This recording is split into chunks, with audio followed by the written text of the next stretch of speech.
and we are, as soon as we are given the go signal You with are the going to assessment. update the website of a corporation that has not been in existence for 20 years. You are correct, Madam Chair, but the process Wala na is, to. Multo na to. the process is, February 10, 2004, is that correct?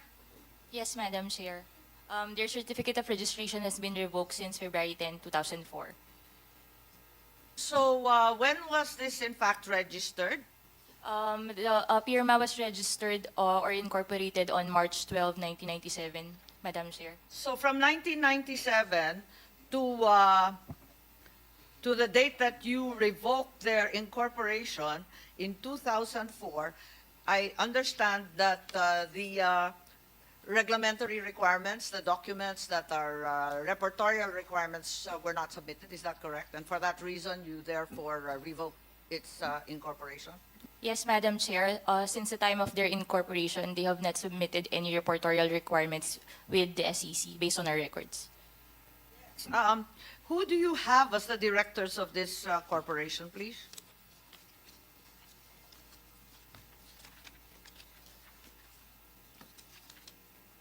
Yes, you have Madam, Mr. Pedrosa, I understand, Policarpio. Is that what, am I reading properly here? Yes, Madam Chair. Mr. Ontario. Alberto Pedrosa, Mr. Alfonso Policarpio, Yes. Ms. Eliza Salapantan, Mr. Horacio Montefrio, and Ms. Carmen Pedrosa. Yes, and they have never reported or updated their documents with the SEC. Yes, Madam Chair. What we only have are their articles of incorporation and bylaws that they submitted at the time of their incorporation. The name of Mr. Noel Oñate does not occur? None, Madam Chair, at the time of their incorporation. The name of the attorney, Anthony Abad, does not occur? None, Madam Chair. Nor is counsel, Ghana Incorporated, Ghana and Partners in any of the listings, is that correct? Yes, Madam Chair, none. I understand. Okay, thank you very much. Mr. Oñate, please, and the rest who have come as representatives of PIRMA, what is your participation in this non-existent corporation? Madam Chair, with regards to the corporate registration of PIRMA, may we inform the committee that we made submissions in the online portal of the SEC, updating the email and the contact persons. And after that, we are expecting a reply, hopefully giving us a schedule. Kailan po yun, Attorney Abisado? It was made through an email, Memorandum Circular 28 submission portal, Kailan nga? February, just this February, Madam Chair. So pagkatapos lang ng hearing. Kasi Yes, ang kukulit yes, ng mga Madam Chair, senador. because it took time for Mr. Oñate to speak with his former associates in PIRMA, and we are, as soon as we are given the go signal with the You are going assessment. to update the website of a corporation that has not been in existence for 20 years. You are correct, Madam Chair, but the process Wala na is, to. Multo na to. the process is, Madam Chair, Wala we na submit, PIRMA, 20 anyos na. Ano pa pagpipilitan natin dito? that will lead to the filing of a petition for reinstatement once we were able to comply with the requirements and the payment of the penalties. That is our expectation from the SEC, Madam Chair, based on the rules of the SEC. Thank you. Tama po ba yun? Pagkatapos ng 2 dekada na hindi nagsasubmit ng anumang papel, buhay pa yung korporasyon?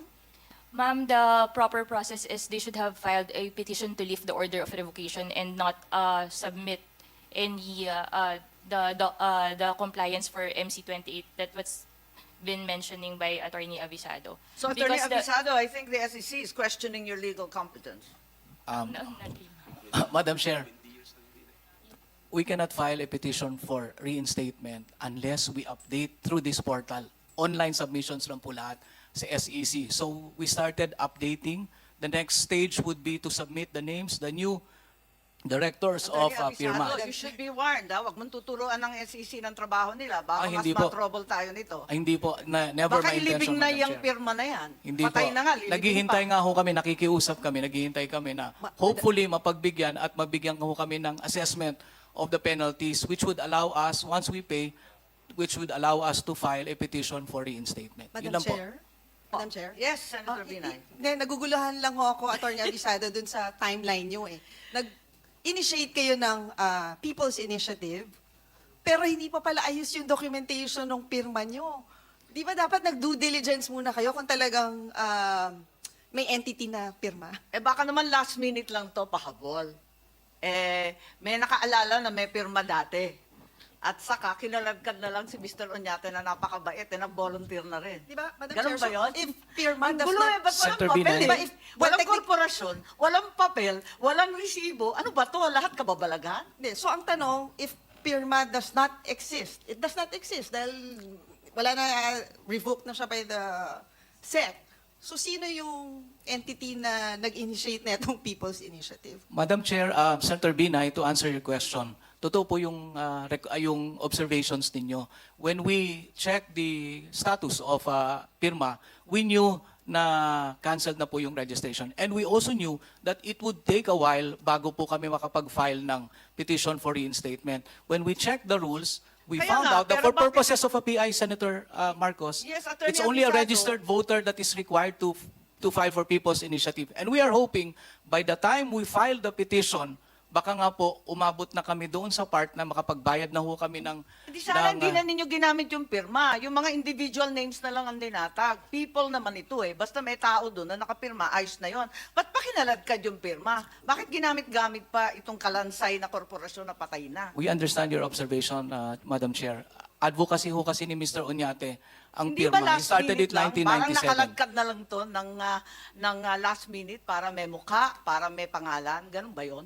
Hindi Kasi po. parang Mr. hindi naman- Oñate can answer, Madam Chair. Hindi, kasi parang nahuli lahat ng dokumento, hindi pa incorporated, biglaan to. Sino ba at bakit kayo nagmamadali? Sabi mo nga, dapat nagpetisyon pa. Dapat nag-ayos muna sa SEC. Dapat nag-submit na sangkatutak na dokumento para ma-revive yung korporasyon. Bakit minadali? Madam Chair, hindi po kami nagmadali. In fact, we want to clarify. Wala ho kaming deadline. Our deadline is once we reach the minimum required by the COMELEC. Madam Three- Chair? May Person. deadline po kayo ha. Yung January 30, 2 p.m. ha. Nakalampas na kayo ng Madam ilang Chair? beses. Hindi, pwede matanong Senator lang po Binay. yung COMELEC.